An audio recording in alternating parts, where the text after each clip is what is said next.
Warahmatullahi taala wabarakatuh. Alhamdulillah. Alhamdulillahirabbil alamin. Assalatu wassalamu ala asyrafil anbiya'i wal mursalin wa ala alihi wa sahbihi ajma'in. Wa sallallahu ala sayyidina Muhammadin wa ala ali sayyidina Maulana Muhammad. Seperti mana biasa, manjat syukur kita kepada Allah Subhanahu wa taala kerana dengan limpah dan izinnya kita masih lagi dapat bersama Quote of the Day bersama dengan Atuk. Bersama dengan Atuk. Saya mohon maaf lambat sikit. Lambat sikit. Ada saja. Ada saja. Sama-sama pagi hari ini, tajuk kita hari ini ialah dunia ini adalah tempat kita tinggalkan. Bukan tempat meninggal, tapi tempat yang nak ditinggalkan. Ramai orang keliru ni. Orang keliru. Ramai. Yang bekerja siang malam seolah-olah tak nak tinggal langsung. Tak boleh. Mesti ditinggalkan. Jadi dunia ini tempat meninggal. Tempat yang nak ditinggalkan. Akan ditinggalkan. Wajib. Sahih. Pasti. Sama ada kita tinggal awal atau kita tinggal lambat. Jadi kalau berlaku dah kiamat, habislah. Habislah. Jadi kita kena terima hakikat bahawa dunia ini adalah merupakan transit saja daripada alam roh, kita masuk kepada alam manusia, dan kita pergi kepada alam barzah. Masuk alam barzah tu habis. Sama ada baik tak baik ke, akan kita rasai. Alam barzah dah rasa dah. Belum lagi alam mahsyar.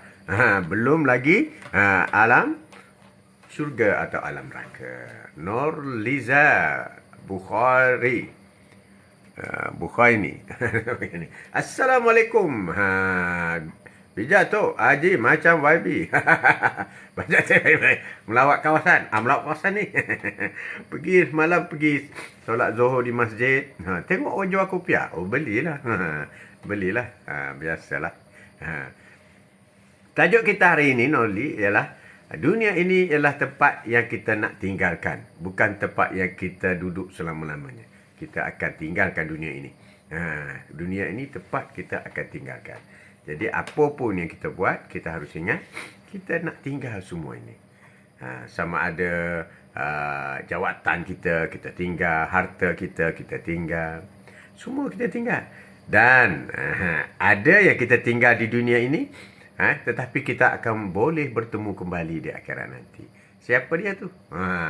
Suami kita, isteri, anak-anak kita, tuan guru kita, guru cikgu-cikgu, sahabat, rakan-rakan. Boleh akan insya-Allah akan jumpa semula di mahsyar. Dan paling menakutkan terjumpa di neraka. Allahu akbar. Nauzubillah min zalik. Tak nak jumpa di syurga. Kita nak jumpa di syurga. Jadi itulah apa yang kita lakukan. Biarlah berpada-pada untuk mengejar dunia. Ada orang bekerja sampai 3 pekerjaan satu hari.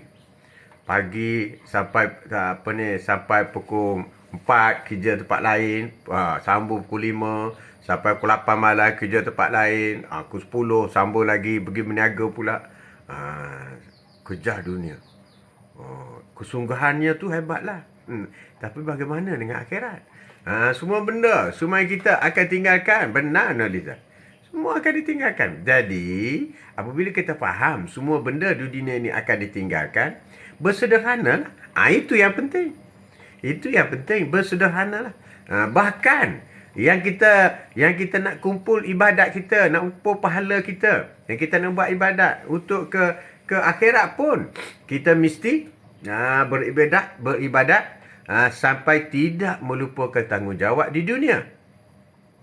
Kalau kita berusaha untuk mencari kesenangan di dunia, harta di dunia, pangkat pun sebenarnya, kita jangan mengabaikan akhirat. Begitu juga, kita mengejar akhirat, jangan abaikan tanggungjawab di dunia. Dia ada saling kait. Contoh. Contoh, kita bekerja apa semua. Jangan lupa kita solat. Solat 5 waktu. Masuk masa solat. Apabila disarankan supaya solat sunat, kita lakukan.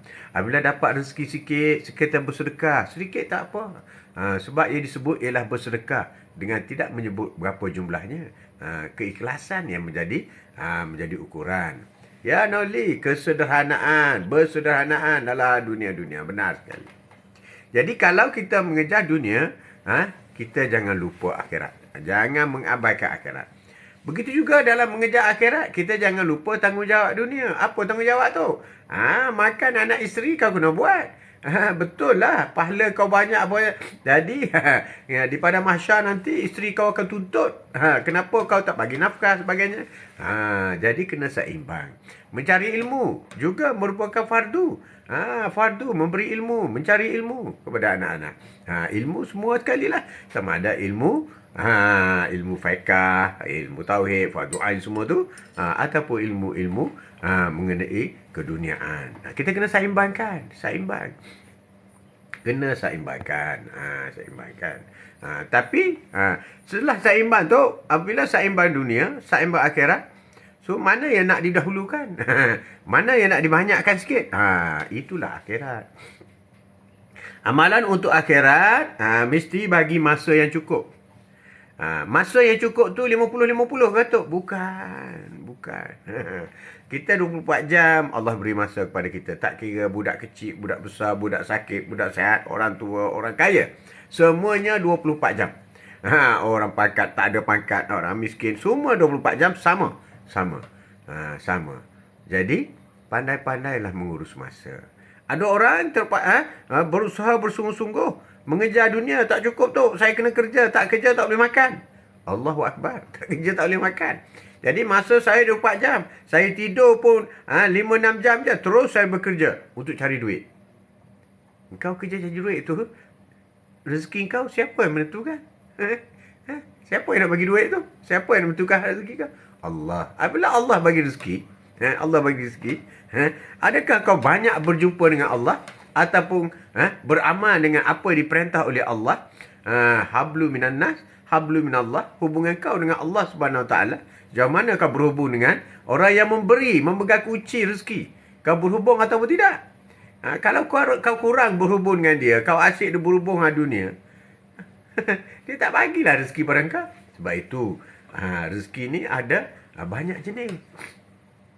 Rezeki ni ada banyak. Cara Allah Subhanahu Taala nak rezeki ni banyak. Rezeki yang tiba-tiba je datang. Rezeki yang dijangka. Orang makan gaji ni. Orang makan gaji ni rezeki yang dijangka. Setiap bulan 3,000 sebulan. Setiap bulan 10,000. Itu dah dijangka. Bila dijangka, maka hutang pun dijangka juga. Bulan depan, bulan ni nak beli apa ya? Sebab bulan ni kita terima gaji. Belum terima gaji, hutang. Hutang. Itu rezeki dijangka. Rezeki tak disangka-sangka. Lain. Tak disangka-sangka. Tiba-tiba je. Tak usah. Ada juga rezeki kerana kita usaha. Kita usaha lebih sikit dapat rezeki. Itu rezeki. Dan ada juga usaha lebih tak dapat rezeki. Ada usaha lebih tak dapat rezeki. Usaha dah lebih tu. Tak dapat rezeki.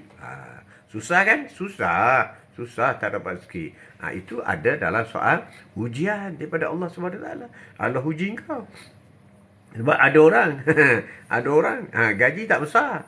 Tapi tengok rumah besar, kereta besar. Dia juga diuji. Diuji dengan rasuah. Allahu Akbar. Diuji dengan tipu tender. Allahu Akbar. Macam-macam. Itu diuji. Jadi kau cari dunia kerana diuji. Allahu Akbar. Na'udzubillah min zalik.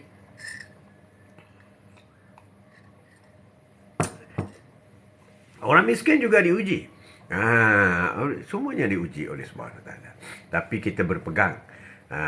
Di dunia ini kita nak tinggalkan. Itu sahih. Dan yang kedua, apa lebihnya harta banyak di dunia? Cuba bagi tahu. Apa lebihnya harta yang banyak di dunia? Kalau harta itu tidak membantu kita di akhirat. Ada rezeki, diutuk juga lupa bersedekah. Apa untungnya kita ada rezeki yang banyak tetapi tidak membantu kita di akhirat? Banyak macam tu. Jadi kita kena berhati-hati. Sebab itu orang yang kaya lebih ramai masuk neraka daripada orang yang miskin. Itu adalah satu notis yang diberitahu oleh Rasulullah SAW semasa baginda Isra' dan Mi'raj. Allah membuka pintu neraka. Terkejut Rasulullah tengok ramainya orang kaya.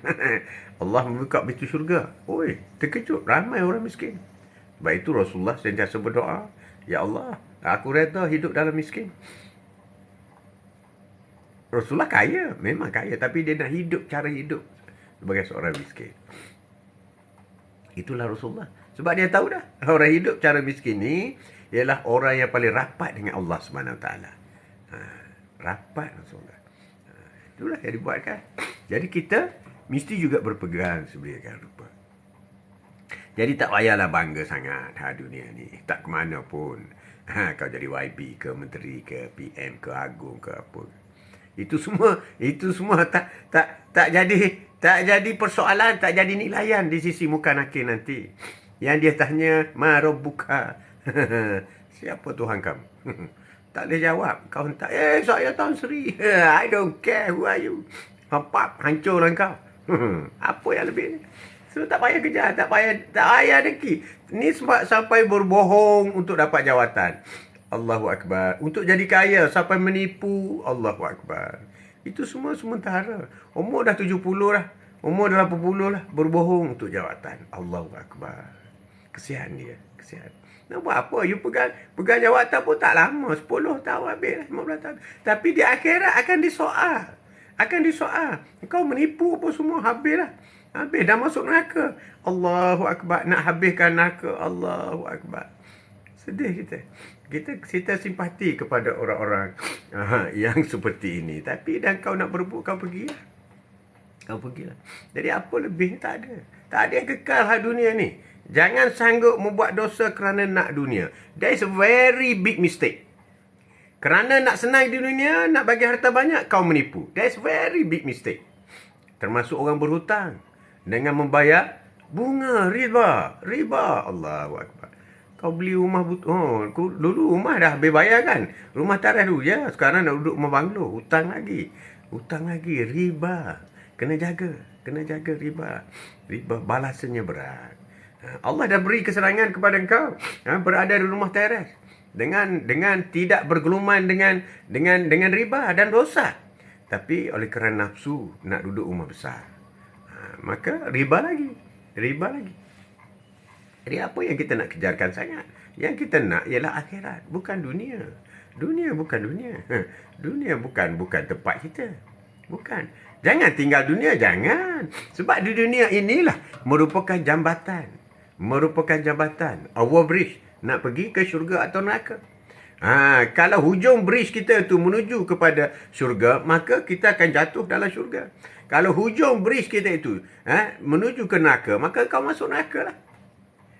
Kalau kau bina jabatan kau dengan duit rasuah, dengan duit membohong, gaji membohong, apa saja membohong, kau buat jabatan kau, maka hujungnya jangan haraplah pergi ke neraka. Hujungnya akan masuk jangan harap pergi syurga. Hujungnya akan masuk neraka. Kau bina jabatan untuk ke syurga tapi dengan duit bohong, maka duit bohong itu akan masuk neraka. Tak apalah, kita ada titian dia, tak mampu nak bina bridge. Kita hanya buat titian je. Tapi titian ikhlas. Siratal mustaqim. Dan kita melintas dengan baik.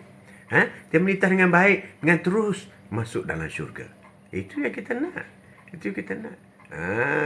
Jadi, tak payahlah kita berubuk-ubuk sangat. Sehingga maksudnya ialah sehingga sanggup melakukan dosa. Allahu Akbar. Dalam soal hablu minallah itu, hubungan kita dengan Allah, perkara-perkara dosa tetap dosa. Tapi yang berat juga ialah hablu minan nas. Hubungan kita sama manusia. Kita tipu orang ramai. Kita bohong orang ramai. Bila ni nak lepas ni? Ingat. Dosa dengan Allah kau boleh bertaubat. Taubatan nasuha. Kau boleh istighfar dosa dengan Allah. Tapi dosa dengan manusia kau kena minta maaf one by one. Di akhirat nanti one by one. Kalau kau tipu rakyat Malaysia 37 juta ataupun pengundi berapa juta, kau kena minta maaf one by one. Neraka lah kau. Neraka. Ya, neraka. Penipu neraka. Kau nak minta kau tipu orang ramai. Sebab dosa dengan orang ramai tidak akan diampunkan oleh Allah Subhanahu Wa Taala. Tidak akan diampunkan. Sehingga engkau akan masuk neraka. Kerana hablu minan nas. Hubungan sesama manusia. Kau sanggup berbohong. Itulah yang kita menakutkan. Allah uji kita. Diberi sedikit kebijakan bercakap. Sehingga kita menipu ramai orang. Menipu sana, menipu di sini, menipu atas, menipu bawah, menipu depan, menipu belakang. Allahu Akbar. Kesian dia. Jadi kita jangan terlibat seperti perkara seperti jangan terlibat perkara. Sebab yang kita nak pergi ialah akhirat. Yang kita nak pergi, kita bukan kekal di dunia. Ada orang kekal Perdana Menteri di dunia? Tak ada. Ada orang kekal jadi agung di dunia? Tak ada. Sampai masa gugurlah jawatan. Atau mati terus. Tengok. Mati terus. Raja Thailand pun mati. Berapa puluh tahun jadi. Matilah. Mati. Tak ada apa lah. So akan gugur. Kalau kau ketua pengarah, kau pencen. Tak kau umur 70, 80. Kau dia ambil kerja lagi. Tak ada dah. Orang tak nak dah masa tu. Masa kau ada jawatan. Memanglah. Orang hormat apa semua. Dah tak ada jawatan. Peduli apa kau? Habislah kau. Dah merangkak pergi masjid lah. Itulah yang jadi. Itu yang jadi. Jadi tidak kekal. Tidak kekal. Semua dunia tidak kekal. Tidak kekal pada kita. Jadi kita jangan terlampau. Dan begitu juga di akhirat. Orang kaya atau orang berpangkat, orang yang ada amanah besar, paling lambat masuk syurga. Paling lambat masuk syurga. Ada satu kisah, Aisyah memberitahu kepada Abdurrahman bin Auf. Ya Abdurrahman, aku mendengar Rasulullah SAW berkata semalam, engkaulah sahabat Rasulullah yang paling lambat masuk syurga. Menangis Abdurrahman. Dan terus pergi jumpa Rasulullah. Ya Rasulullah, kenapa aku paling lambat sedang aku paling banyak bersedekah. Aku paling lambat masuk syurga berbanding kawan-kawan yang lain. Apa kata Rasulullah? Engkau lambat masuk syurga sebab harta engkau banyak. Bila harta kau banyak, maka soal jawab di mahsyar itu lama. Mesti kau jawab. Kau dah dapat duit daripada mana? Kau belanja untuk apa? Dijawab satu persatu. Itu menyebab kau lambat. Bukan kerana kau banyak dosa, bukan. Kerana harta kau banyak saja. Apalagi kalau kau banyak dosa, cerita lain lah. Ini banyak harta saja. Walaupun harta diinfak, tetapi lambat kau masuk. Sedangkan sahabat-sahabatku yang lain, tak ada harta. 1-2 hari je soal jawab, selesai. Tak ada harta. Terus masuk syurga. Engkau bertahun-tahun. Jadi apa untungnya orang banyak harta ni di dunia?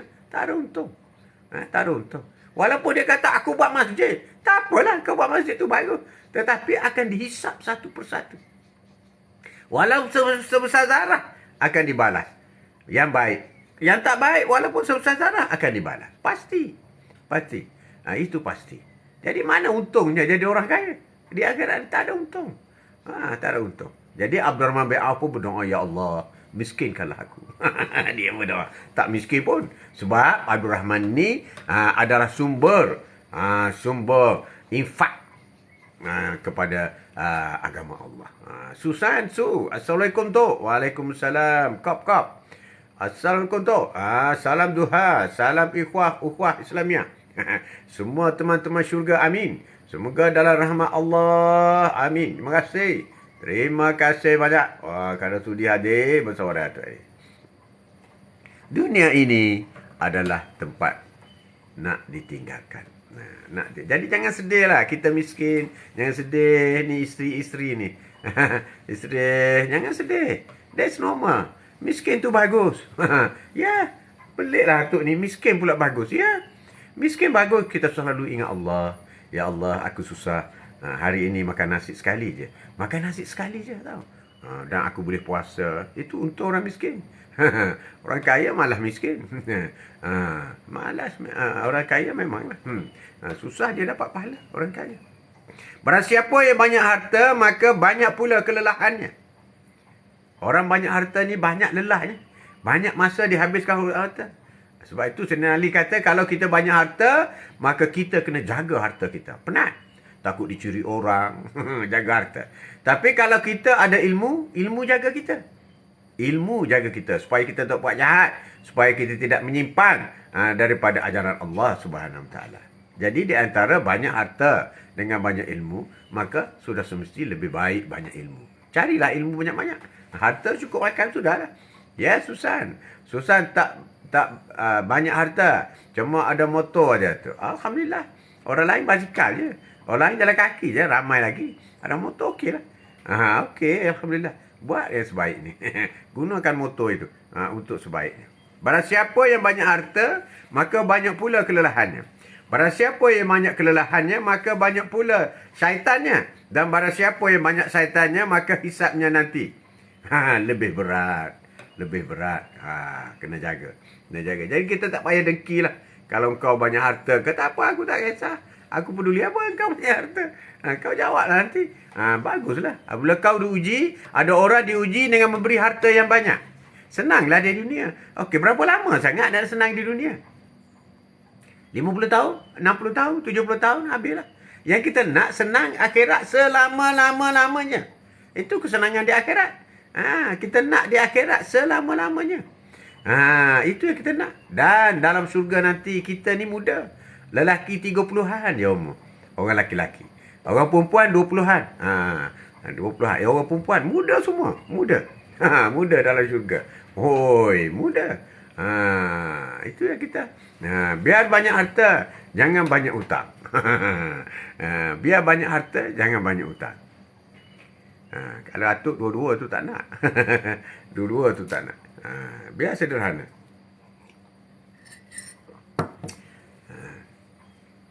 Ditinggalkan atau meninggalkan. Sejatinya sama-sama berat. Ditinggalkan atau meninggalkan perkara dunia ni. Hanya jika meninggalkan, ia biasa kembali. Namun ditinggalkan, hanya mampu berdiri sahaja. Kuat ayat dia ni. Dunia ini tempat ditinggalkan. Dia apa yang kita nak bawa di akhirat nanti? Ini persoalan yang besar. Persoalan besar. Jadi dalam keadaan kehidupan kita seharian, orang yang paling bagus ialah orang yang bertakwa, iaitu tidak melakukan dosa, baik dosa kecil ataupun dosa yang besar. Amal ma'ruf, nahi mungkar. Buat yang baik dan tinggalkan yang tak baik. Itu yang kita kena lakukan. Kena lakukan. Kita ni dilahirkan, ada keadaan tertentu, mutlak kita dilahirkan dalam keadaan keluarga miskin. Kita redha lah. Kita terima. Kita tidak dilahirkan dalam keluarga istana. Kita dilahir keluarga miskin, terpaksa masak sendiri. Bukan masak sendiri. Terpaksa beli barang sendiri, masak sendiri, makan pun sendiri. Bagi orang yang lahir dalam keluarga kaya, makanan disediakan, orang pergi pasar, orang suap nasi pun orang suap nasi juga. Tak apalah. Kita redha dengan situasi itu. Tak dengki pun. Tak dengki pun. Sebab orang yang redha dengan ketentuan Allah Subhanahu Wa Taala ni, balasannya syurga. Kita redha. Dan kita lihat bagaimana suasana kehidupan dia. Belum tentu orang yang hidup mewah, kaya, raya, kereta besar, duduk dalam istana. You ingat kebahagiaan tu ada di sana? Belum tentu. Ramai orang yang duduk dalam rumah besar, rumah tangga hancur. Suasana hancur. Ramai. Sebut ramai tu. Bill Gates sendiri pun, rumah tangga dia hancur. Besar rumah dia. Besar. Besar. Jadi kita lakukan sendiri. Sebab kita orang miskin. Tidur pun sendiri. Betul, Susan. Kita miskin. Tetapi kita perlu ingat, setiap apa yang kita lakukan untuk kegunaan kita sendiri dapat pahala. Kalau kita ada duit dan semua dihidangkan, you makan je lah. You bagi gaji tu dapat pahala. Kalau kerajaan yang bagi gaji, kau tolong makan, kau tak dapat apa pahala. Tak dapat pahala dia. Orang besar-besar, makanan dihidangkan. Dia rasa mewah dunia. Dia tak dapat pahala. Dia makan je. Tapi kita pergi tanam ubi. Dapat pahala. Dapat ubi. Keluarkan ubi. Cabut ubi. Potong. Potong ubi kayu. Potong. Rebus. Makan. Jadi setiap step apa yang kita lakukan itu dapat pahala. Dapat pahala. Tapi orang kaya tak dapat. Ubi tak cabut. Padi tak tanam. Beras tak beli kedai. Semua datang. Semua masyarakat already. Hanya makan lah. Tahulah makan ni akhirnya jadi apa? Kalau makan makanan sedap ke tak sedap ke, semua jadi tai. Semua jadi najis. Jadi najis semua. Tak percaya pergi tengok toilet lah. Tak kira lah you makan makanan yang harga 10,000 sekali makan. Tai kau busuk juga. Pergilah tandas. Itu Allah nak menunjukkan kepada kita. Berapa nilai pun makanan di dunia ini semua busuk. Tak kira makanan itu berharga mahal atau harga buruk, harga murah ataupun makan nasi dengan budu je. Kau pergi tandas busuk juga. Makanan dengan makanan yang 1,000 satu pinggan pergi tandas busuk juga. Busuk juga. Itulah yang Allah nak gambarkan kepada kita. Gambarkan kepada kita. Jadi, kemana? Apa itu? Jadi, rezeki itu yang ditentukan oleh Allah Subhanahu Wa Taala. Kop. Biar kita jaga harta. Jangan harta kontrol kita. Benar sekali. Kalau dah harta banyak, sayanglah. Jadi, jangan terlalu sedih jika kita ditinggalkan oleh orang yang kita cintai. Jangan terlalu sedih jika kita terpaksa meninggalkan harta-harta dunia. Sepatutnya sedih kerana kita kehilangan seorang yang amat dicintai. Kita sedih. Sedih dengan barang yang kita cintai. Sedih. Jadi itulah keadaan kehidupan kita di dunia. Bersederhanalah di dunia. Tetapi bersederhana itu adalah fokus kepada akhirat. Solat first. Apa yang kita nak buat mesti solat dulu. Siapa yang belum solat sunat duha, now is duha time. Tolong solat sunat duha sebelum 12.45. Pastikan solat sunat. Solat dulu. Utamakan apa yang Allah suruh. Apa yang Allah suruh. Suruh itu termasuk yang sunat. Yang sunat pun kena buat. Jangan tak buat yang sunat. Ni tak apa sunat. Sunat je. Tak buat tak dosa. Memang betul lah. Ya, kasih merah. Alhamdulillah. Good sharing. Okey tu. Okey. Kita coba ketatkan perkataan sunat itu. Supaya kita seolah-olah perkara itu wajib kepada kita. Sebab Rasulullah, semua yang sunat wajib pada baginda. Sabariyah. InsyaAllah.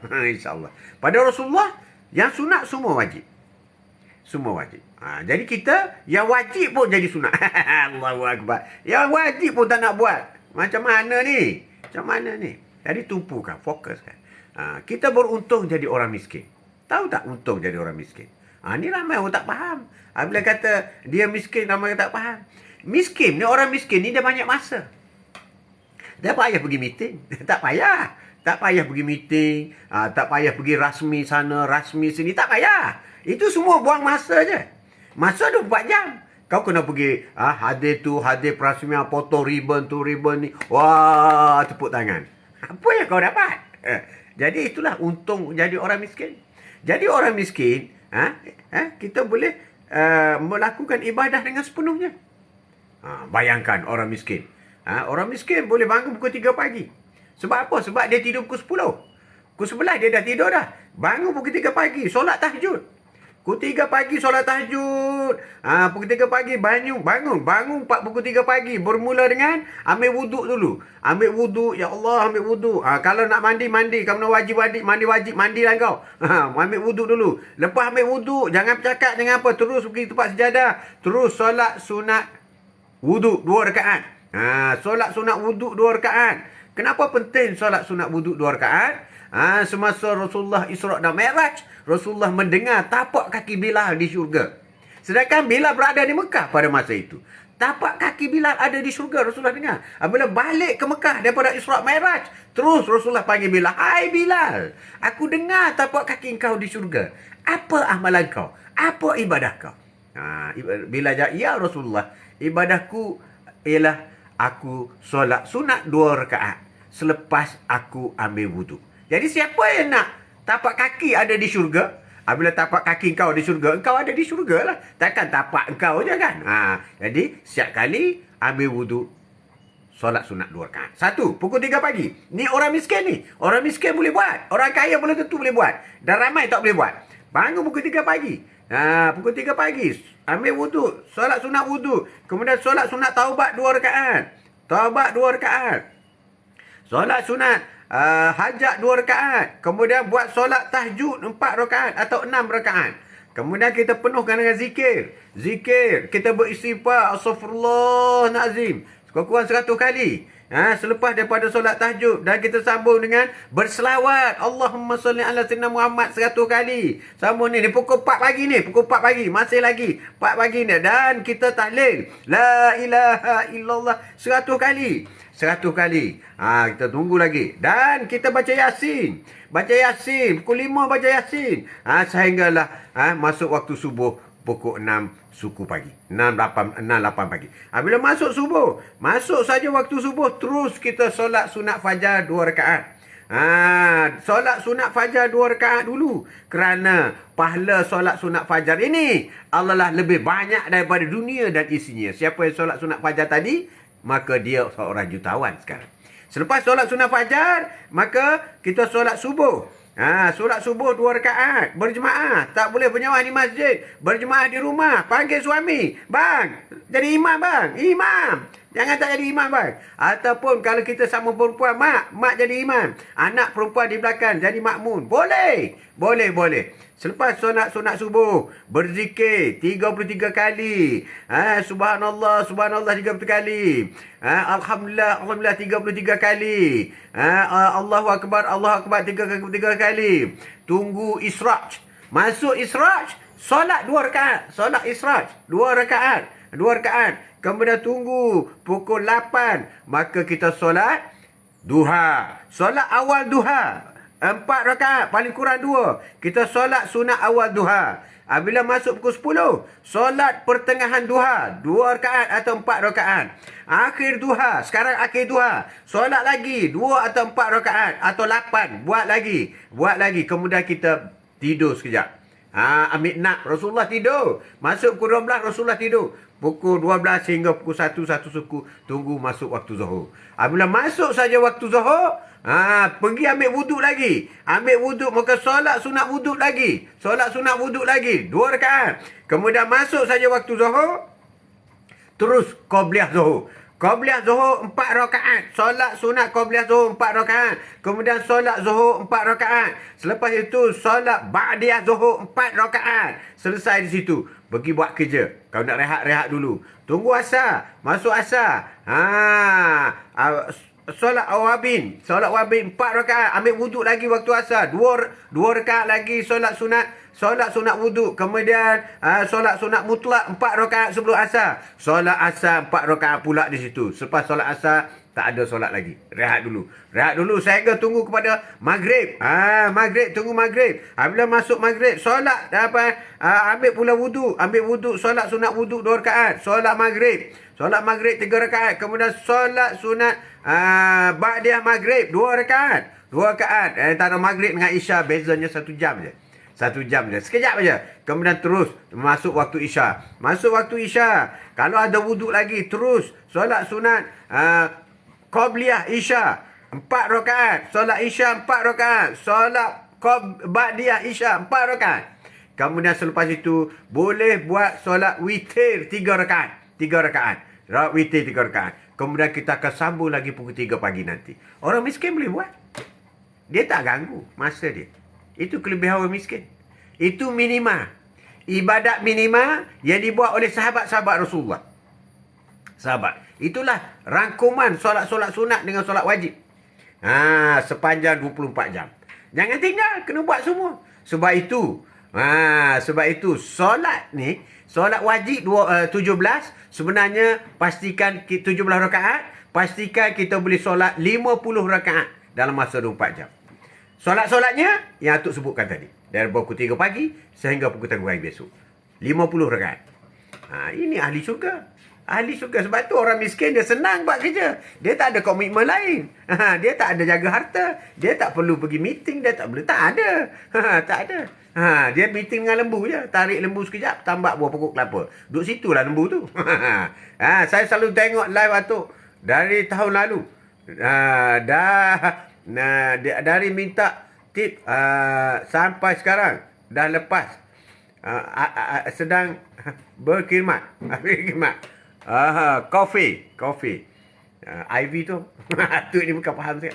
Ya, Kopi. Assalamualaikum tu. Waalaikumsalam. Ya, kop-kop. Nak tinggal rumah takut masuk pencuri. Benar sekali. Banyak harta, banyak halangan. Kop-kop, banyak halangan. Itulah. Jadi untung orang jadi orang yang miskin ni, untung. Orang miskin dia tak ada hutang. Orang miskin tak ada hutang. Jangan cakap lah orang kaya tak ada hutang. Cok ibu jari. Jangan cakap. Sikit banyak ada. Orang miskin dia tak rasa dia tak ada hutang. Orang nak pergi berhutang dengan dia. Orang tak bagi dia tak percaya ni dia. Dia tak ada hutang. Orang yang ada hutang meninggal dia tak masuk syurga. Selagi hutang tidak dibayar. Jadi orang miskin terlepas lah. Dia tak boleh hutang. Hutang. Zul, ya. Salam semoga rahmat kepada Allah SWT. Amin. Amin. Sentiasa amin. Itulah solat kita. Itulah yang dikatakan persiapan untuk menuju ke syurga. Itulah yang dikatakan jambatan yang paling cantik yang kita buat. Di samping ibadah-ibadah solat dan zikir yang Atuk kongsikan tadi, kita boleh tambahkan dengan sedekah. Tapi tu, saya duit tak banyak tu. Saya pergi buat rumah pergi tukang kayu, pergi cuci tu dapat baru RM20. Tak apa, kau sedekah RM1. RM1 kau boleh jadi RM70,000. Nilainya di sisi Allah SWT. 1 juta orang kaya belum tentu nilai 1 juta. Sebab duit curi 1 sen pun tak dapat. Duit rasuah. Macam tu. Contoh. Bukanlah contoh. Tapi kalau pasal derma orang kaya, saya tak ambil tu. Derma orang kaya. Derma banyak sikit itu, Allah tak pandang dari segi kuantitinya. Allah pandang dari segi kualitinya. Tauhidnya. Allah pandang keikhlasannya. Berapa banyak dia ikhlas kalau nak tayang kat orang ni buku chat. Okey 1 juta beri 1 juta ni. Itu semua belum tentu ada pahala bro. Belum tentu. Orang miskin dia senyap je. Ni RM1 masuk dalam tong masjid RM1. RM1 tu boleh jadi RM70,000 dari segi nilai pahala. Sebab itu sedekah orang miskin nilainya lebih tinggi daripada sedekah orang kaya. Sebab itu untung jadi orang miskin ni, untung. Susahnya orang miskin. Susah hati. Susah itu, susah ini. Pakaian tak cukup, susah. Dia redha dengan susah. Dia sabar dengan susah. Dapat pahala. You bayangkan apa istilah miskin sebenar. Sahabat Rasulullah, ada seorang sahabat Rasulullah perhatikan dia. Setiap kali lepas solat je, tak sempat nak zikir apa, dia terus bangun keluar. Setiap kali solat waktu, dia buat macam tu. Rasulullah panggil dia. Kenapa engkau selalu lepas solat je, kau terus balik? Ya Rasulullah, aku ada 1 helai je pakaian yang bersih. Selepas aku solat di masjid, aku terpaksa bawa balik pakaian ni untuk isteri aku solat di rumah. Bermakna dia ada 1 helai pakaian dia. Kursi 2 orang. Jubah kursi 2 orang. Orang miskin. Dia tak berungut pun. Kita ada berapa banyak miskin kita? Miskin kita berapa banyak pakaian kita yang tak pernah sampai masjid?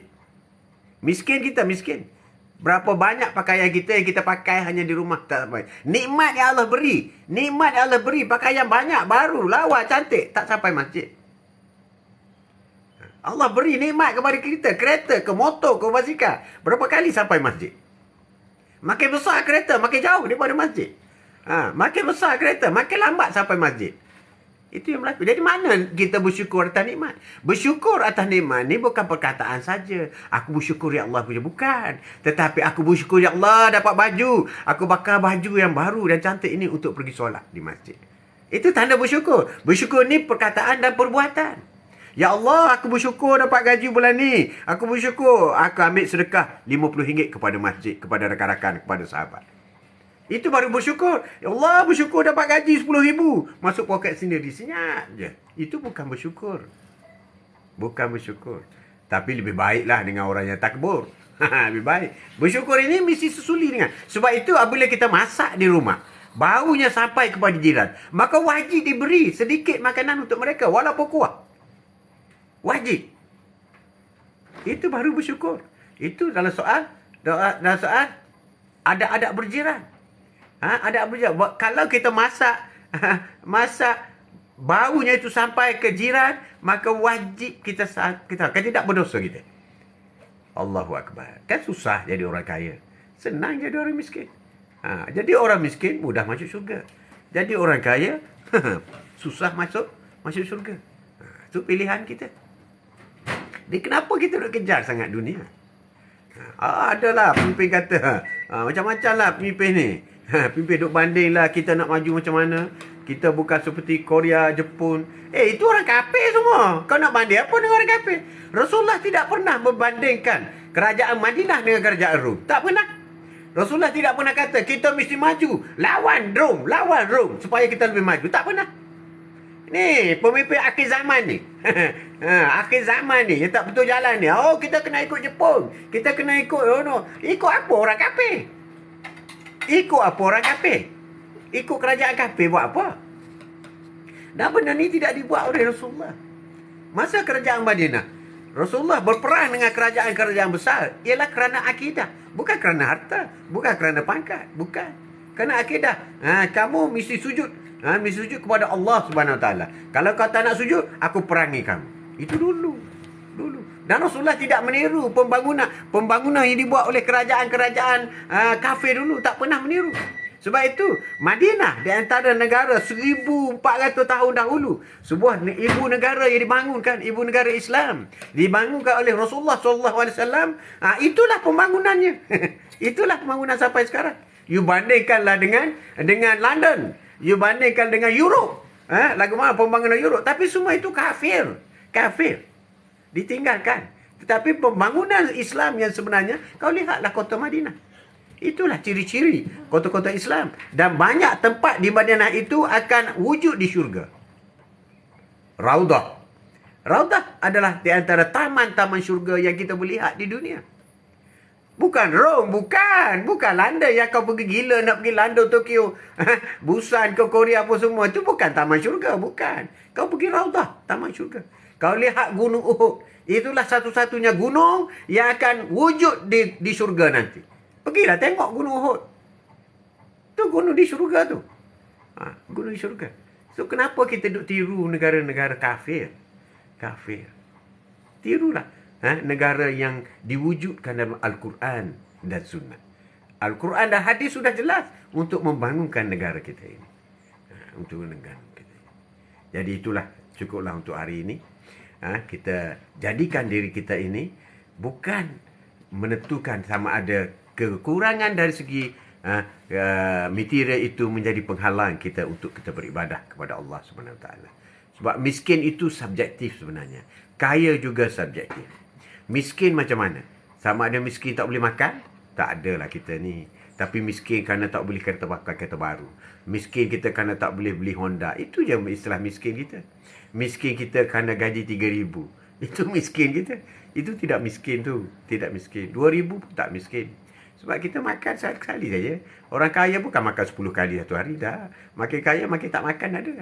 Dia ada kilang gula, kilang lemak, kilang cemani, macam-macam dia ada. Macam-macam dia ada. Jadi istilah miskin itu adalah istilah yang diguna pakai, yang tak boleh dipakai. Boleh dipakai. Selagi kita membanding dengan orang yang di atas, sampai bila kita akan jadi rasa kita miskin?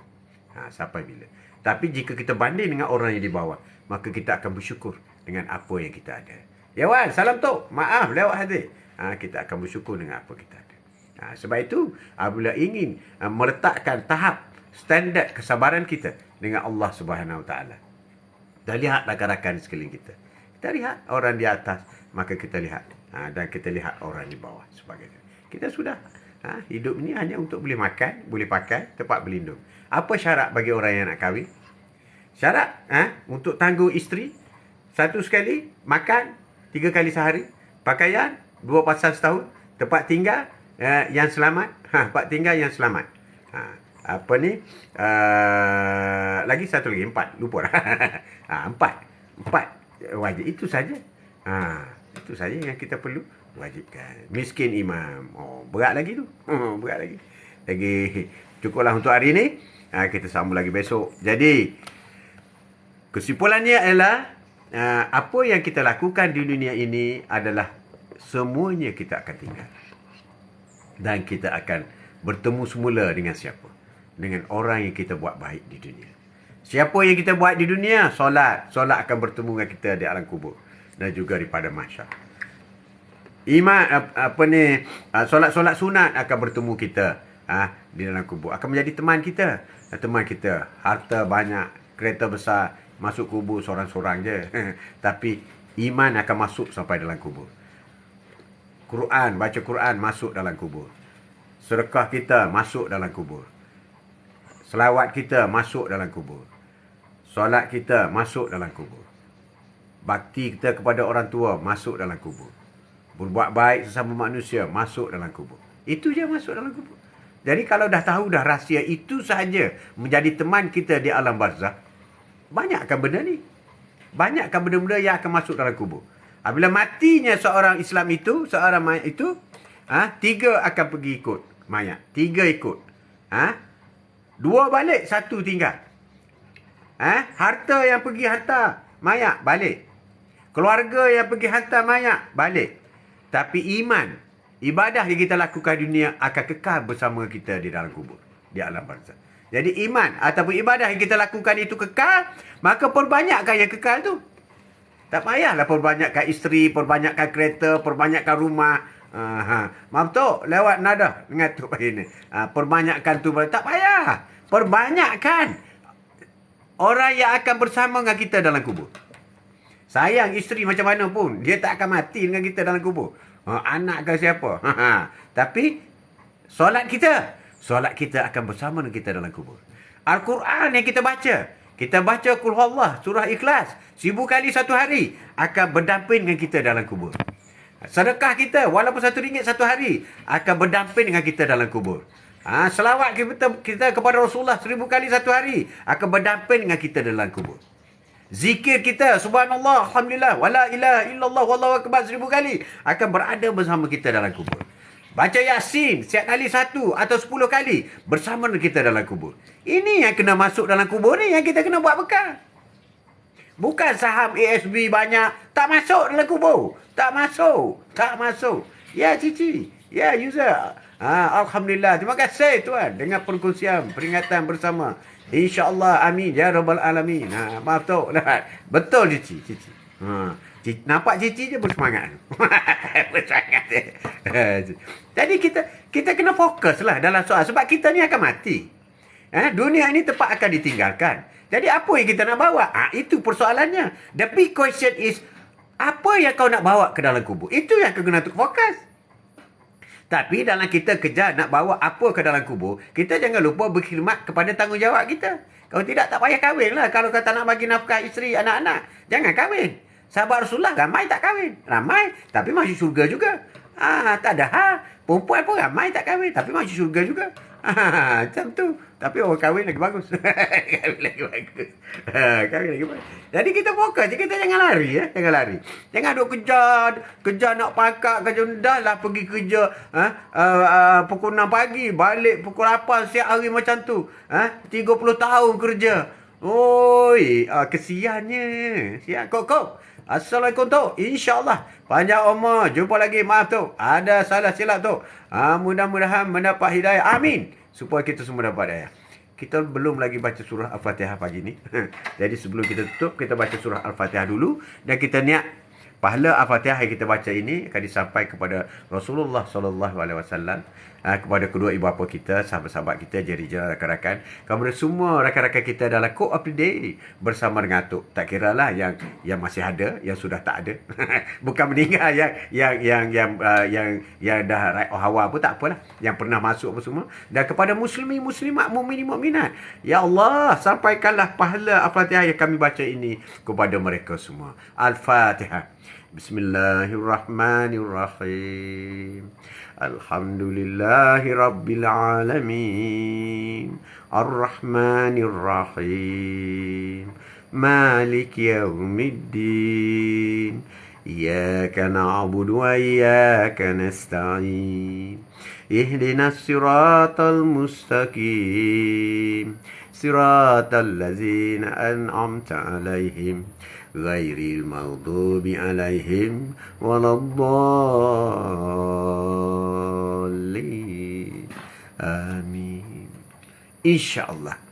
Semoga Allah sampaikan pahala Al-Fatihah itu kepada mereka yang telah kita niatkan tadi. Jadi kesimpulannya, hidup di dunia ini adalah sementara dan hidup di dunia ini adalah tempat ujian.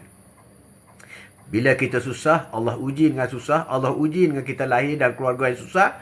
Syaratnya kita mesti sabar dan redha. Maka pahalanya berganda-ganda. Hanya sabar dan redha saja, pahala berganda-ganda. Tetapi solat kena buat. Rukun Islam 5 perkara kena buat. Puasa kena buat. Macam tu. Bagi orang miskin, tak perlu keluar zakat. Tak payah. Dia tidak akan dosa zakat, tak ada. Dia tidak akan. Sebab duit dia tak banyak. Lepas dah hisap. Lepas dah hisap dari segitu.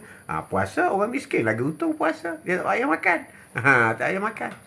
Itu kita buat. Jadi semoga kita jadikan dunia ini tempat kita mencari bekal kita untuk berada di alam kubur. Kita fikir alam kubur ya dulu. Pada mahsyar dengan kiamat tu wallahualam kita tak tahu bila. Tapi kita fikir alam kubur sebab alam kubur ni individu. Mungkin atuk, lusa, tulat ataupun siapa-siapa yang dekat, we don't know. We don't know. Kiamat also we don't know. Tapi nak buat gaya lambat lagi. Tapi kita fikir kita dulu. So, apabila kita fikir kita, sebab apabila kita meninggal, berarti kiamat kecil sudah pun berlaku. Jadi, apabila kita sudah meninggal, tak ada lagi ibadah dalam kubur. Dalam kubur tak perlu solat, dalam kubur tak perlu puasa, dalam kubur tak perlu kerja, dalam kubur tak payah pakai tansri, dalam kubur tak payah pakai tong, ting, tong, tak ada dalam kubur, tak payah dalam kubur bukan pengetua pengarah, dalam kubur bukan kerani, dalam kubur bukan jaga, dalam kubur bukan cikgu, bukan cikgi, bukan dalam kubur tak ada apa dah, tak ada apa dalam kubur. Semua mengenai dunia ni sudah tidak ada di dalam kubur. You sebut dah apa saja. Tidak ada. Tidak ada dalam kubur. Tidak ada apa lagi. Jadi apabila tidak. Tapi apa yang ada tu? Apa yang ada? Cici, apa yang ada dalam kubur? Dalam kubur? Kita lah. Jasad kita. Jasad kita. Akan disoal dalam kubur. So apa kita nak buat tu? Solat. Tepat pada waktunya. Solat sunat. Perbanyakkan solat sunat. Jangan tinggal. Jangan tinggal solat sunat. Wajibkan kepada kita. Solat duha wajibkan. Cici dah sudah ke belum? Duha. Masih ada lagi. Buat 12 cici. Siap 12 rakaat solat duha. Sebuah istana di syurga. Istana emas. Berlantai ke permata. Bukan berlantai ke plywood. Tak ada. Kita nak buat rumah teres pun. Kerja 30 tahun nak buat rumah teres. Ini 12 rakaat je. Terus dapat istana emas. Itu baru 1 hari. Kalau 100 hari, 100 buah istana kita dapat. Besar. Besar. Itu bekal kita. Bekal kita dalam kubur. Kita bincang bekal dalam kubur dulu. Bekal dalam kubur apa? Belum dihisap lagi, bukan. Di kubur belum dihisap, di mahsyar baru dihisap. Dalam kubur, siapa teman kita dalam kubur? Surah Qul Huwallah, Al-Mulk. Itu yang bagi cahaya. Tiba-tiba dalam kubur gelapnya, ya Allah, kubur ini. Tiba-tiba ada cahaya datang. Akulah surah Ikhlas yang kau baca setiap hari padaku. Alhamdulillah, apa khabar Qul Huwallah? Khabar baik. Aku sayang kau. Aku sayang Qul Huwallah. Aku sayang. Tak sayang apa? Kena sayang. Bukan girlfriend kita, bukan boyfriend, tak ada. Dalam kubur kita tahu, tiba-tiba datang lagi tempat terangnya, luasnya kubur aku. Kenapa ni? Akulah sedekah yang datang. Sedekah, kau bagi sedekah RM1 kepada orang tu, kau bagi sedekah RM1 ke masjid. Sedekah datang. Dan ada lagi sejuknya macam duduk dalam aircon dalam kubur ni. Apa yang datang? Inilah zikrullah yang kau selalu lafazkan. Zikir yang datang sebab selesanya, ya Allah. Jadi nikmat syurga itu sudah pun dirasai di alam barzah. Tapi di sebaliknya, orang yang tidak berbekal kepada apa yang Atuk kau sebutkan tadi, di alam barzah pun dia sudah diseksa. Dia sudah dimakan oleh ular yang besar. Dia sudah dipukul. Dia sudah macam-macam seksa. Belum lagi kiamat. Belum lagi pada mahsyar. Allahu Akbar. Takutnya, ya Allah. Dalam kubur orang lain senang lenang. Duduk. Dia terhimpit. Badan terhimpit macam jari macam ni. Terhimpit. Kerana dosa-dosa yang dia lakukan dalam kubur. Dan tidak beribadat kepada Allah Subhanahu Wa Taala. Semua benda ini sudah pun pecah, rahsia-rahsia sudah buka. Kenapa kita tak nak buat? Rugilah. Kecuali benda ni rahsia. Orang tak tahu semua. Tidak. Bahkan disuruh oleh Rasulullah.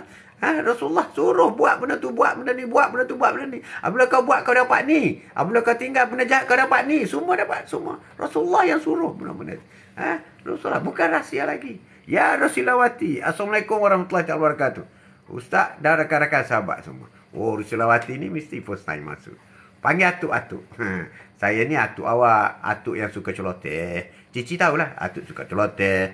Atuk sukalah. Bukan ugut. Ada orang kata atuk ni ugut ke? Bukan ugut lah. Ini. Kalau siapa tak solat, siapa tak buat jahat, dosa banyak, ular besar macam ni makan kau dalam kubur. Allahu akbar. Takut kita seriau. Ular lidi di atas pokok pun kita lagi dah. Yes, first time masuk tu. Wah, thank you very much. Semoga it's not first time. Atuk every morning. Every morning. Time tu agak lambat sikit lah. Kadang 9.30, 10.30, pukul 11. Adalah ikut masa. But almost every day I'm here. Kalau nak tengok yang lepas-lepas, cara apa ni motivasi Atuk yang lepas-lepas, join YouTube Atuk. Haji Mat Atuk TV. Di sana dah ada 500 lebih lah. Yang Atuk bincang macam ni lah. Yang duk merepek-repek ke anak cucu macam ni lah. Duk selalu suruh solat, baca Quran, amal tu, amal ni. Macam ni lah selawati. Boleh join Atuk. Apa ni YouTube, account dia, apa ni Haji Mat Atuk TV. Ada TV sekarang. Ada TV buat sendiri. TV kayu. TV kayu. Haji Mat Atuk. You join ya. You selawati, subscribe. Dan you boleh tengok lah. Ada masa free you boleh dengar. Ada yang apa ni 2 minit video. Dan ada 1 jam. Ada 40 minit. Begitulah. Tengok tajuk-tajuk yang sesuai. Rasa boleh dengar sedikit sebanyak memberi apa ni pedoman dan pengajaran. InsyaAllah akan bermanfaat kepada anda semua. Dan begitu juga Atuk menjemput rakan-rakan kita yang lain yang belum lagi subscribe YouTube Atuk. Ajaklah kawan-kawan join. Sebab orang yang mengajak kawan-kawan join mendengar apa ni ceramah ataupun join TikTok ataupun TikTok ataupun YouTube Haji Mat Atuk TV, maka bila dia dengar, maka terbuka hatinya, dapat hidayah apa semua, maka anda yang menjemput itu mendapat pahala sebanyak yang dia dapat. Seperti satu kisah, ada seorang sahabat pergi ke sebuah kampung, dia sedang mencari di mana tempat musalla. Dia bertanya seorang lelaki tepi jalan, mana musalla? Lelaki itu pun tunjuk. Pergi kiri, pergi kanan, masuk kiri. Sehingga jumpa musalla dan dia solat. Pahala solat dia itu sama dengan pahala orang yang tunjuk di mana tempat, di mana musalla itu berada. Jadi itulah besarnya orang membuat kebaikan ini. Begitu juga dalam soal apa ni channel-channel, tak kira lah channel ustaz ke, channel Atuk ke, ramai lagi ustaz-ustaz yang lain, channel-channel yang baik yang menjelaskan mengenai hukum hak Allah Subhanahu taala dan motivasi diri dalam soal kehidupan harian untuk berbekal kita ke akhirat. Maka kita ajak kawan-kawan kita. Jadi mungkin yang baik, mungkin satu hari dapat satu yang berguna, alhamdulillah. Sebab itu semua hidayah. Rusilawati hari ini adalah hidayah daripada Allah. Allah menjemput di Selawati. Allah menjemput. Itu yang besarnya. Yang besarnya kita hadir dalam majlis-majlis ilmu. Baru masuk tu nak tanya, kalau kita Imam, kalau kita diberi ujian macam-macam atas dunia ini, ada dosa kita dah delete ke? Ujian itu ada 3 sebab. Kenapa ujian diberi? Pertama, ujian diberi kerana kita sedang membuat dosa yang banyak. Juga diuji. Pertama, kita sedang dosa yang banyak. Yang kedua, kita diuji juga kerana Allah nak menghapuskan dosa kita. Sebab lambat kita bertaubat, kita lambat, maka Allah ujian kesusahan. Tak semestinya sakit kesusahan. Maka tujuannya adalah untuk menghapuskan dosa. Dan yang ketiga, Allah uji juga. Tak ada dosa. Solat ikut waktu. Solat sunat banyak. Allah uji juga. Kerana Allah nak mengangkatkan lagi kedudukan iman.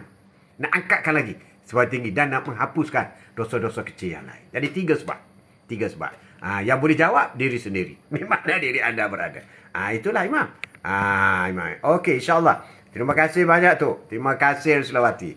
Jadi join YouTube Atuk. Haji Mat Atuk. Jadi masa-masa free bolehlah dengar. Guna earphone di office pun boleh. Ya, terima kasih tu. Terima kasih sama-sama. Imar, Assalamualaikum tu. Waalaikumsalam warahmatullahi wabarakatuh. Allah uji sebab Allah sayang kita. Amin. Cantik ayat tu. Allah sayang kita. Sebab apabila kita diuji dengan kesusahan, maka kita terus ingat kepada Allah SWT. Tapi di surati ada juga Allah uji dengan kesenangan. Apabila uji dengan kesenangan, kita tak ingat Allah. Itu yang berat tu. Sihat ke tu? Sihat. Alhamdulillah. Sama-sama tu. Terima kasih. Cucu-cucu saya. Tu, sorry. Lari tajuk. Atuk, bila kita solat taubat, bila masa kita nak doa, melepaskan sujud, masa lepas sujud atau lepas sujud. Dua-dua boleh. Tapi ramai ulama berkata bahawa masa sujudlah masa kita paling hampir dengan Allah Subhanahu Taala. Sebab kita sujud itu 7 anggota badan kita sedang sujud. Maka kita bukan kepala saja sujud tau. 7 anggota badan kita, tulang-tulang kita sujud kepada Allah. Sujud. Hinanya kita di sisi Allah. Masa kita sujud, masa itulah kita lafazkan semasa sujud itu, maka suara kita akan sampai kepada langit yang paling tinggi. Masa sujud. Lebih afdal. Tapi lepas solat pun kita boleh mengangkat tangan.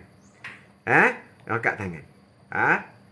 Rasulullah kata, apabila hamba-Ku mengangkat tangan seperti ini, apabila hamba Allah, umat-Ku menadah tangan seperti ini, maka Allah akan terima doanya itu. Doa. Sebab bayangkan kalau kita pergi minta dengan orang mengangkat tangan dua belah macam ni. Aku minta RM1. Orang tu tak bagi ke? Bagi. Sebab angkat tangan ni. Angkat tangan. Angkat tangan masa tu. Jadi masa sujud terbaik. Masa sujud. Bahkan masa rokok pun boleh. Masa rokok pun boleh. Masa rokok boleh. Tapi ingat kalau nak niat nak memohon dalam bahasa Melayu, dalam hati. Jangan keluar di mulut. Batal solat tu. Dalam bahasa Arab boleh. Boleh. Ataupun doa-doa yang pendek daripada Al-Quran. Macam Allahumma jirna minan nar. Allahumma jirna. Ni boleh amalkan. Ya Allah, ya Tuhanku, jauhkanlah aku daripada neraka Jahannam. Itu boleh. Itu boleh. Itu boleh. Boleh. Boleh Andun? Andun pula. Assalamualaikum Kak Na. Waalaikumsalam warahmatullahi wabarakatuh. Kak Na, apa khabar? Apa khabar? Solat taubat boleh lakukan waktu malam atau siang? Bila malam rasa boleh. Anytime solat taubat. Solat sunat taubat bila-bila masa boleh. Tapi kalau buat waktu 2/3 malam itu lebih kosong. Air mata akan mengalir. Tak ada teman kita pada masa itu. Solat tahajud ni ialah solat umpama kita berada dalam kubur. Orang lain semua tidur, kita bangun solat. Ini yang kita hamba Allah. Allah suka kepada hambanya yang bangun tahajud. Sama juga orang puasa sunat ke, puasa ganti ke. Sebab dalam keadaan orang lain makan tengah hari, kita puasa tahan berlapar. Allahu Akbar. Jadi solat taubat bila-bila masa boleh buat. Setiap kali selepas solat wajib pun boleh. Tak ada masalah. Boleh. Azmi Mahmud, ya. Assalamualaikum. Waalaikumsalam. Apa khabar? Selawati. Betul sangat tu. Dahi kedua, telapak tangan kedua-dua, lutut kedua-dua, mata, jari, kaki. Kita betulkan tu. Betul. Betul. Jari kaki ibu. Tapak jari kaki tu. Semua masuk 7 anggota badan. Kita sujud. Sebab itu masa sujud ni kena lama. Rugi sujud. Sebab solat itu sendiri menggugurkan dosa. Kita rokok, dosa gugur. Kita sujud, dosa gugur. Dosa kecil lah. Dosa gugur. Jadi kalau tak sujud sejak aja tak sempat gugur habis, kita dah bangkit dah. Sujud lama-lama. Sebab itu ulama-ulama dulu 1 jam sujud. Solat 2 rakaat. Tapi dia solat 2 jam lama. Rakaat pertama 1 jam. Rakaat kedua 1 jam. Rasulullah solat sunat. Dia tak banyak rakaat solat sunat. Tapi setiap solat tahajud sebuah Al-Quran. 30 juzuk. Itu Rasulullah. Sebab tu Sayyidina Aisyah kata, aku lihat tapak kaki Rasulullah bengkak. Kerana terlampau lama berdiri waktu malam. Terlampau lama. Itu Rasulullah dijamin syurga. Kekasih Allah. Sudah pun ada tempatnya di syurga. Macam tu sekali. Kita ni tak tahu ke mana. Malas juga. Allahu Akbar. Ya Wan, manusia yang berakal, berbajakan iman, berbeza dengan manusia yang berakal sahaja. Benar sekali. Benar sekali. Jadi tumpukan.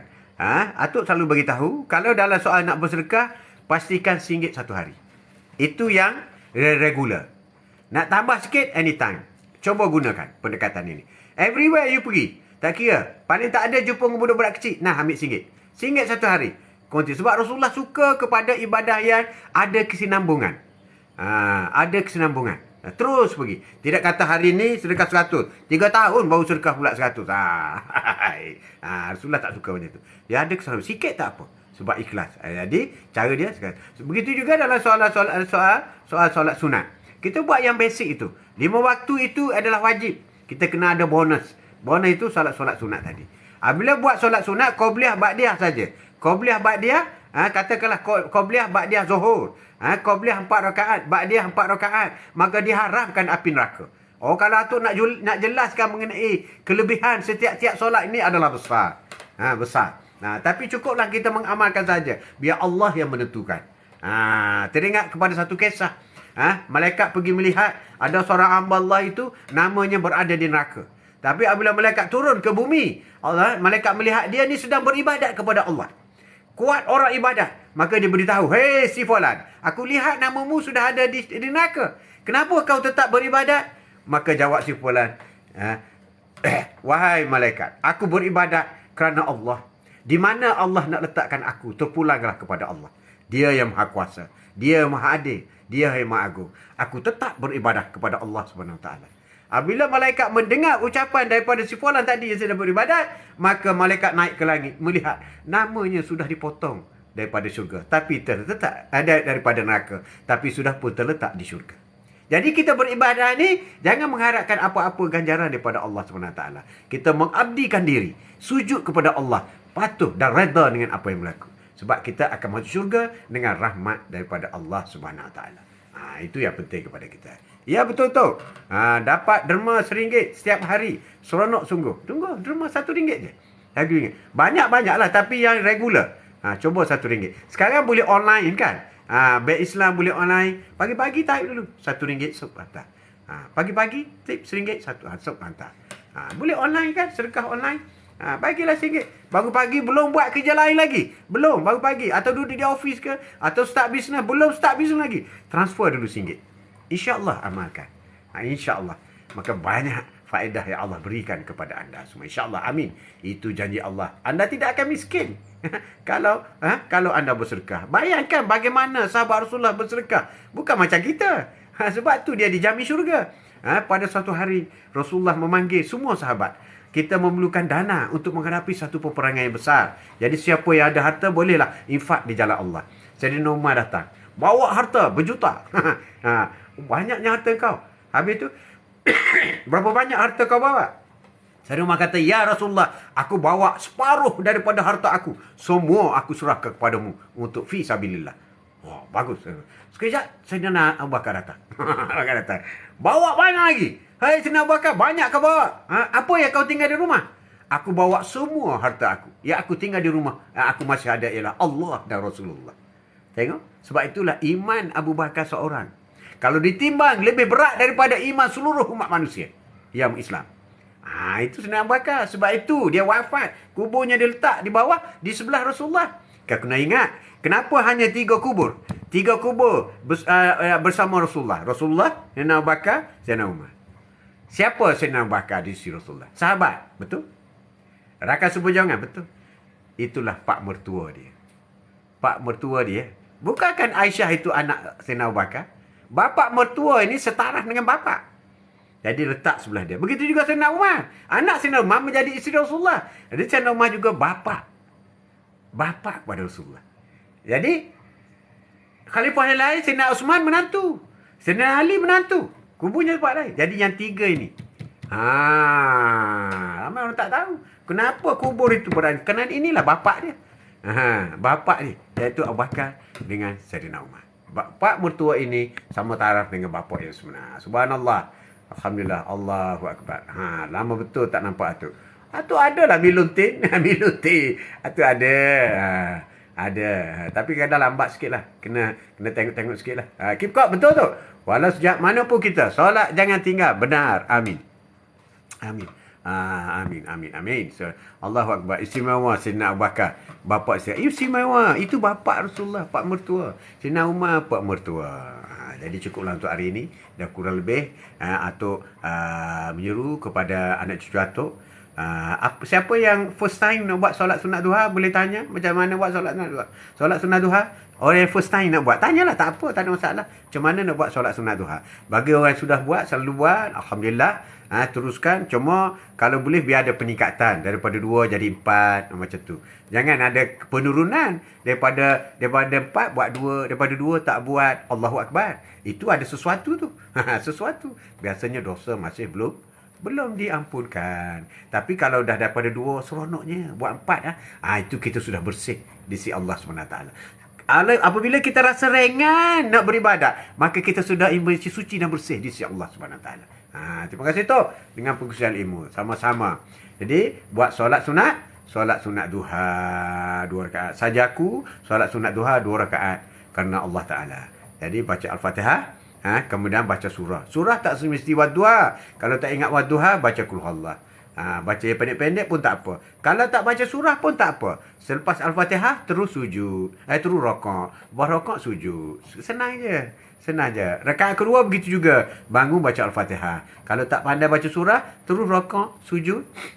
Dan tayak akhir. Selesai. Selesai. Terima kasih atas banyak kuasa ilmu. Basic-basic je. Asas-asas je. Sebab tu Atuk ni bukan ustaz. Atuk engkau. Atuk engkau. Yang banyak celoteh lah. Ya, Mazida. Assalamualaikum tuan. Waalaikumsalam. Waalaikumsalam. Apa khabar Mazida? Apa khabar? Terima kasih tu. Terima kasih. Tolong buat solat sunat duha. Seronok. Tanya rakan-rakan kita. Minta maaf lah Atuk bagi tahu. Ada rakan-rakan kita tak pernah buat solat duha tau. Kita dah setahun dah kita berbicara seperti ini.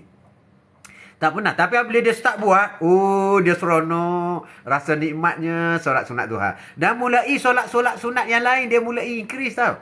Adalah, tak payah sebutlah nama. Tapi ramai macam tu. Yang ikut atau apa semua. Lama solat. Manisnya solat sunat duha. Yang hebatnya, bila kita solat sunat, berarti solat wajib kita tertunai dengan begitu saja. Mudah je. Mudah je. Thank you tu atas perkongsian sama-sama. Solusi. Solusi kulit rosak. Lain macam ini skincare punya orang ni. Ilmu baru jumpa live Atuk. Solusi. Tolong subscribe YouTube Atuk. Sebab video ini Atuk akan upload di YouTube. Sebab di TikTok dia hanya 3 bulan disappear, hilang. Tapi di YouTube dia akan kekal lama. Itu pusaka Atuk untuk you all lah. Jadi subscribe YouTube Atuk, Haji Mat Atuk. Jadi di sana dah ada 500 lebih dah video yang Atuk buat bicara setiap pagi. Setiap pagi macam ni. Dan boleh berkongsi. Pilih-pilih lah. Mana yang rasa seronok dengar macam tu lah. Tapi berbicaranya macam ni lah. Santai-santai macam ni lah. Santai-santai je. Yang ringan-ringan. Untuk memboleh kita mendapat sedikit panduan. Semoga kita tenang di alam barzah. Dan kita dapat menghadapi di pada mahsyar dengan sebaik mungkin. Seperti mana orang lain juga. InsyaAllah itu yang penting. Jadi solusi kulit rosak. Tolong subscribe YouTube Haji Mat Atuk TV. Memang awal rasa berat dan biasa jadi sayang pula.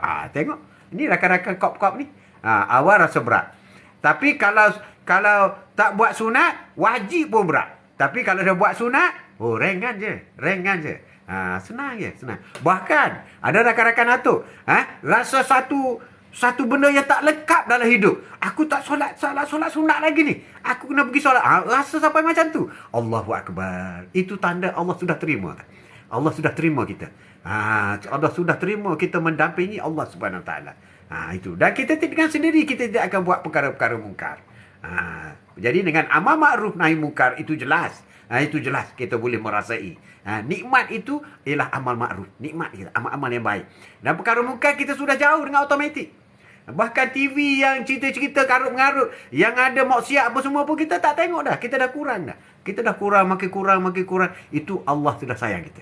Allah sudah mendekati. Kita sudah mendekati Allah. Sejajar dengan apa yang dikehendaki.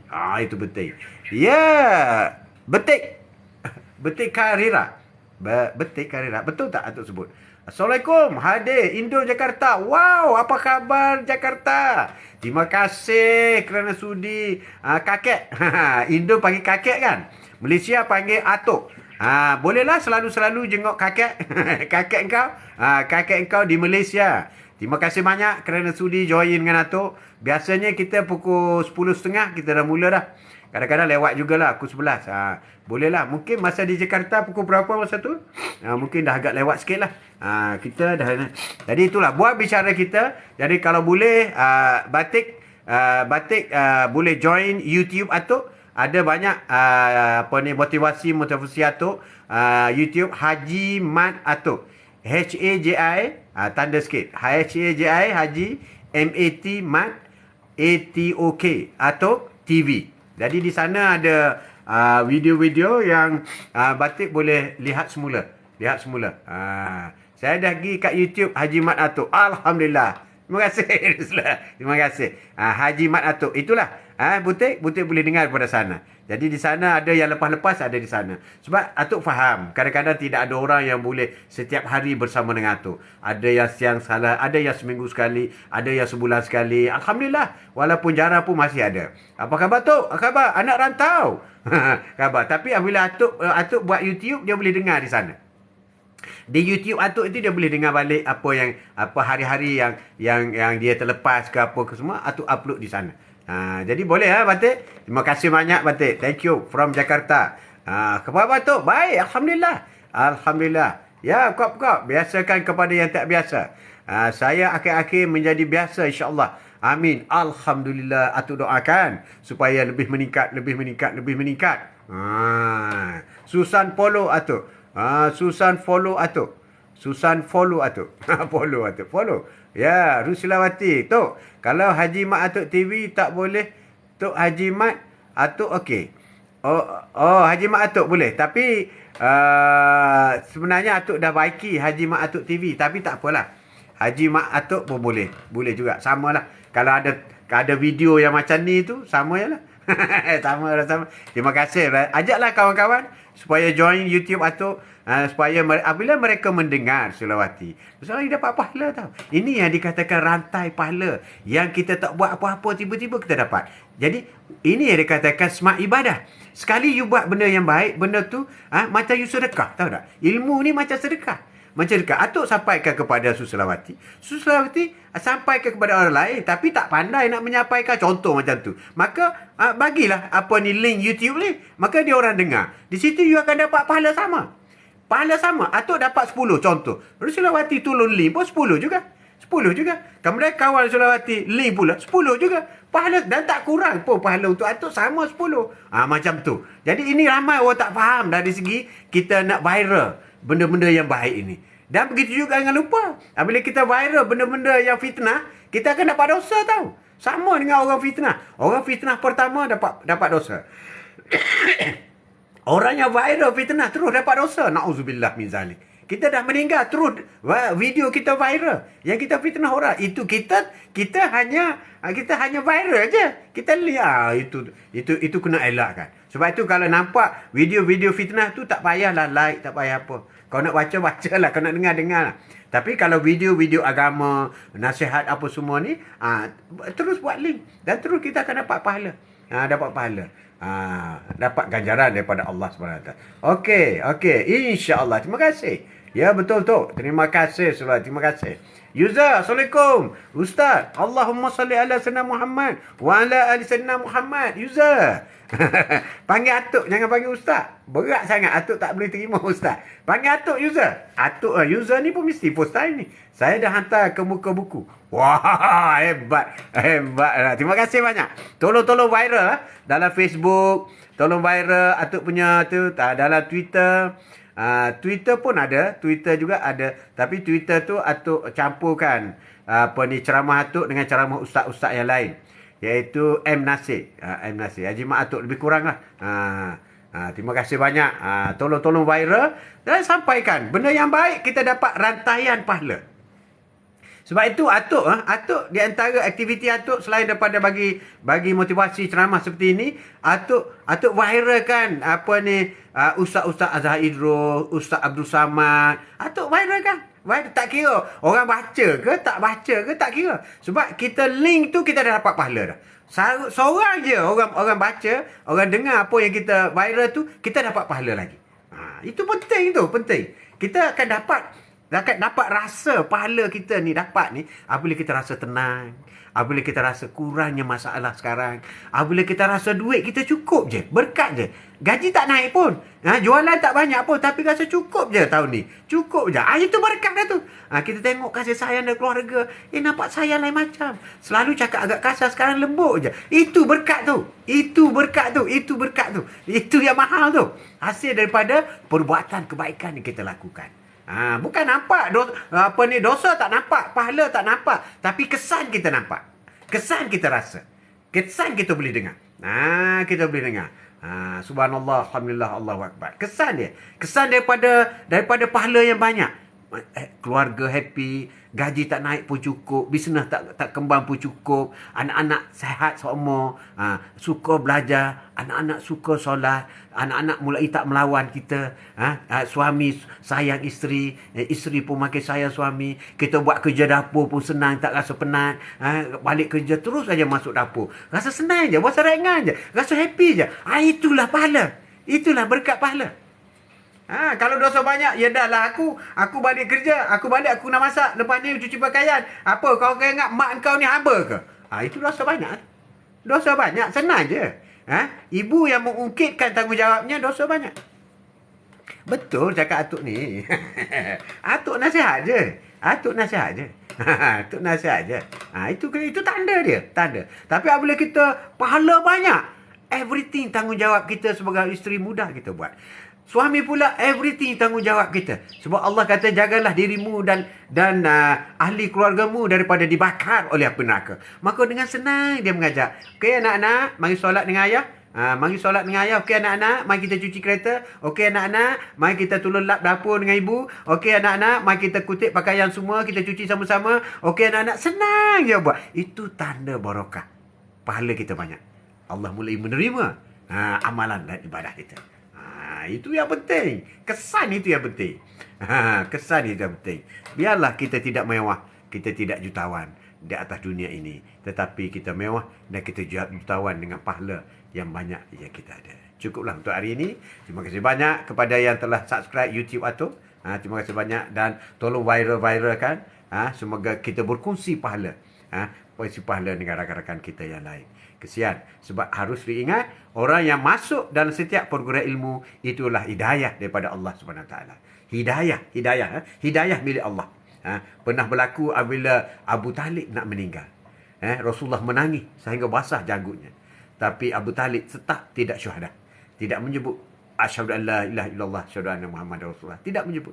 Sehingga turun wahyu daripada langit. Hidayah itu milik Allah, bukan milik siapa-siapa. Masa itulah Rasulullah pun mulai reda daripada menangis. Hidayah milik Allah.